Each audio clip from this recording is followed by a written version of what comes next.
Hi guys, Chris Buckley here, and I'm delighted to be joined by Ian Wiggett of Henry Adams. Now, we've had a great conversation offline about 3 tips to grow your agency and look after your staff. So Ian, hit me with your first one.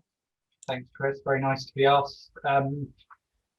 One of the things we talked about was how an agent might expand their business if they're at 1 or 2 offices, to go to the next level.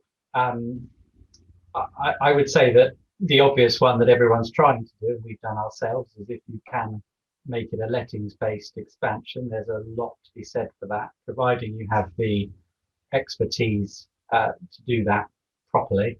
Because I've seen plenty of people try and expand through lettings over the years who haven't quite known the major differences between the 2 sides of our sectors. But certainly the regular income base that lettings gives that you can then bolt other services onto just makes huge sense, particularly with the peaks and troughs of the residential sales market and the general economy. Lettings certainly over the last decades has weathered them very, very well.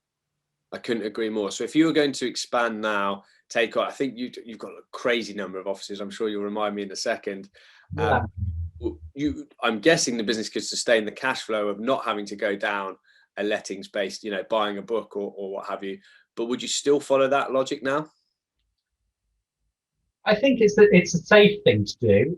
We are at the moment we're looking to expand into other areas that we may consider, but they're probably off the back of other income sources that we know are coming. That there's a lot of new homes obviously being built across the country. We're no different, and we're invested in some of the schemes locally. So those new communities will provide opportunities over the years ahead. But yeah, clearly a cold start is riskier, and in the spirit of, if I was advising somebody, with the best heart on how to expand their business, I'd probably try and pick them a slightly safer option.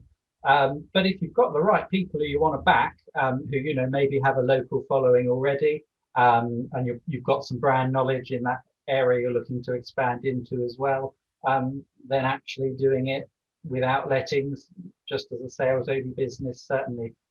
We're very lucky in our area that there's a migration of people coming down to the south coast. So there's probably never been a better time in the last, I've been doing this 20 years. There's probably never been a stronger time at the moment that if you were going to go gung-ho on a sales only office to give it a try and back yourself. Okay, makes sense. Well, let's switch gears then. Let's talk about brand, because your second tip, just hit me with it. Build your brand. Be honest to your brand. Be loyal to your brand. It takes time. I don't think there's any quick fixes to it. It takes huge word of mouth. As everyone knows, it's much tougher to build than it is to mess up as well. But if your honest values come across, it's only going to get you so far. But if it helps, win you conversations with potential customers, and you've got the right, honest, good people in place, then as we all know, that's a big way to winning that new customer. But yeah, if you're in an area like ours where all our offices they aren't run centrally, they're all run as individual village, town, or small city offices where the service is at the heart of it, and the brand needs to communicate that service. Through the last COVID year we've been through, I don't think it's ever been more important to know that your customers are dealing with someone who's seen the good, seen the bad. We'll be with you, we'll be consistent. Certainly that was very important to our customers, as it would have been to everyone's through the early lockdowns. Okay, well, I'll tell you what, we've got about 30 seconds left, so talk to me about how you keep these people.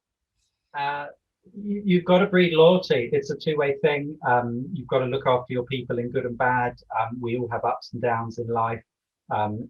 It's a cliche, but you are all on the same journey, and that support you give.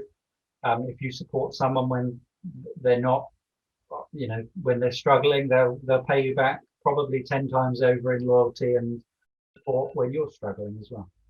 Perfect. Right on the money, Ian. Thank you so much. From everyone here at Estate Agent Today, we wish you guys the best of luck. Cheers, Chris. Thank you. Cheers.